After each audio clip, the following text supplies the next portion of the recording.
Welcome. In this video, we'll look into the different types of blunders in chess, typically for a beginner, and also to understand how one could master chess by understanding the concept of error reduction. Let's get started. Now, I've often repeated that intelligence is knowing the similarity between differences and differences between similarities.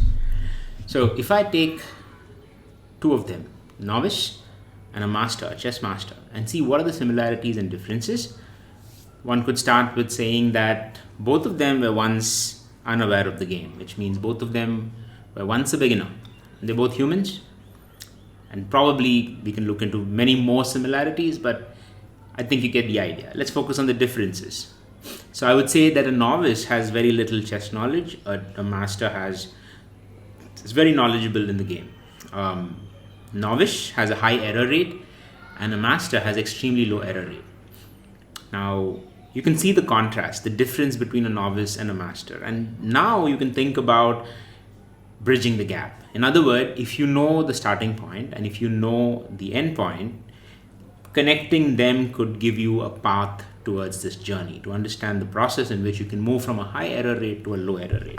And I'm sure there are many more differences, but I want to focus specifically on the error rate. The idea being that if I can train myself to reduce my errors, then eventually I should be on the path to becoming a master of the game.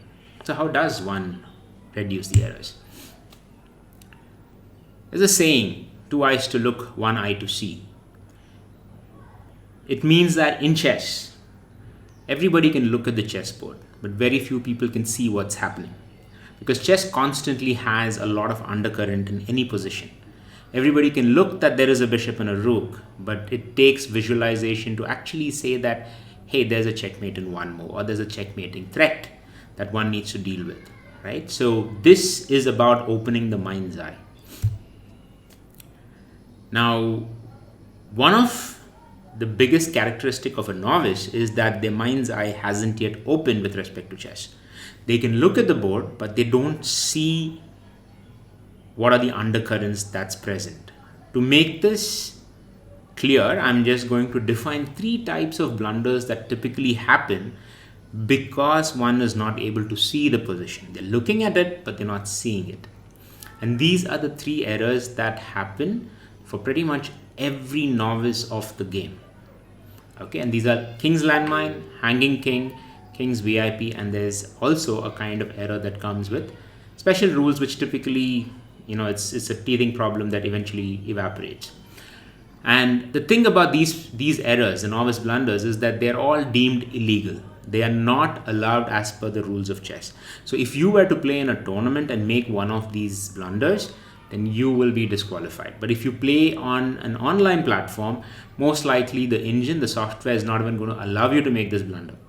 So you might try to do it, but you would just be not allowed to make it, and therefore you realize something is going wrong, right? You don't have that luxury on over the board games. So let's start looking at the first one, king's landmine. So the last move that white made was to move the rook from A8 to B8 and deliver a check. So now the king needs to move. He needs to escape from this check. And many beginners, many novices, I'm not saying it's applicable to each and every person, but many of them, they tend to move king C1 without realizing that the bishop is actually controlling the square and it would be illegal for the king to move there. So the concept behind the name is that the bishop is actually controlling C1. In other words, there's a landmine there that the king has to avoid. He cannot go there. He should not go there, but he does. And oftentimes when this happens, an arbiter would probably call the game illegal. The next one is again the same position. The rook gives a check. The king is under attack, but again, the beginner or the novice does not see it and ends up doing something else altogether. Maybe he has his eye on the bishop taking the rook and forgets that his king is under attack. This is the hanging king blunder. The third one is called the VIP, the king's VIP. So this is something which is very similar. The rook gives a check, the king is under attack, but in his haste to move, he decides to capture the knight without realizing the knight is actually a VIP, a very important piece that is being supported by the rook, and therefore the king is not allowed, as per the rules of chess, to capture a VIP. And unfortunately, a novice will not see this and therefore end up making this blunder. So special rule is more as an aside right now. It's essentially, if you make errors with respect to all the special moves, which is castling, promotion, and en passant, because you don't know about those rules, then those will also be deemed illegal. But that's not something that happens very regularly. It just happens maybe once until you learn it, and then after that, you should not face that issue at all. Now, while the blunders, the illegal errors that I showed so far happens, it doesn't happen too often, right?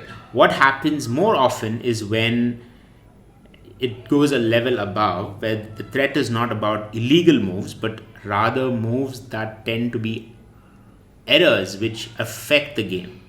So let's make a small change. Instead of the king on b1, I'm going to keep the black queen on b1. The rest of it is the same. So, and here the names of the blunders changes to landmine, hanging piece, VIP, and then finally Mother Teresa. So what's a landmine blunder?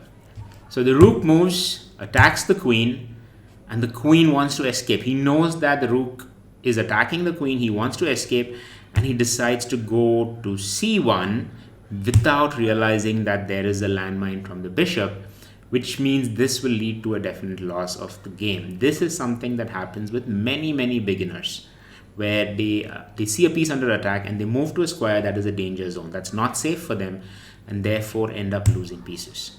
The second one is when the same attack happens, the rook attacks the queen, but for some reason, the player who's playing black, instead of focusing on his queen being under attack, probably fell in love with the whole idea of bishop capturing rook, ends up capturing the rook only to lose the queen. That would be a hanging piece blunder. The next one is a VIP blunder, which is the queen is under attack, but the queen decides to capture the knight, which is a VIP that's being supported by the rook. And a queen is not supposed to capture that, because the exchange of that would mean that you lose queen, which is 9 points, gain a knight, which is 3 points, and therefore you lose 6 points in total. So what is Mother Teresa blunder? So this is the fourth variety, which is essentially not capitalizing on winning chances. So an example here would be the rook attacks the queen is under attack, and the bishop captures the rook, and instead of capturing the queen, which is what white should have done, he ends up capturing the bishop instead. So in other words, he's missing the opportunity to win the game by conducting a blunder in a different form. He is being very kind and charitable, probably like Mother Teresa. Okay, how does it help by knowing all of these errors? The first step towards reducing the error, which is all the goal that should be there in any of your games in chess, is to start identifying these errors. If you don't identify the errors, you would not be aware of the errors that's happening. So categorizing the errors into these 4 categories, or at least into the 3 categories of landmine, hanging piece, and VIP, should help you reduce your errors, because becoming aware of the errors that you make will open your mind's eye, will help you visualize and therefore reduce the errors. So when your error rate falls as a novice, you have moved on, you've become a beginner. And when your error rate falls as a beginner, you have advanced to the next level. So this is the path in which you can reduce errors, because the only way these errors can be reduced is to see the board, is to remove the blind spot, is to open your mind's eye to absorb all the undercurrents of a position. So I hope this helps you in reducing your errors. Believe me, just reducing your level 1, the king error, the illegal errors, and rank 2 errors, which is landmine, hanging piece, and VIP blunders, is going to significantly push your rating definitely above 1000 in chess.com, just by taking care of these 3 errors.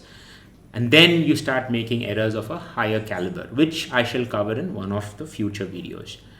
I hope you found this useful. If so, please share your comments and thoughts in the comment section. Subscribe and click on the bell icon in case you haven't, for many more insightful videos every week. Thank you so much.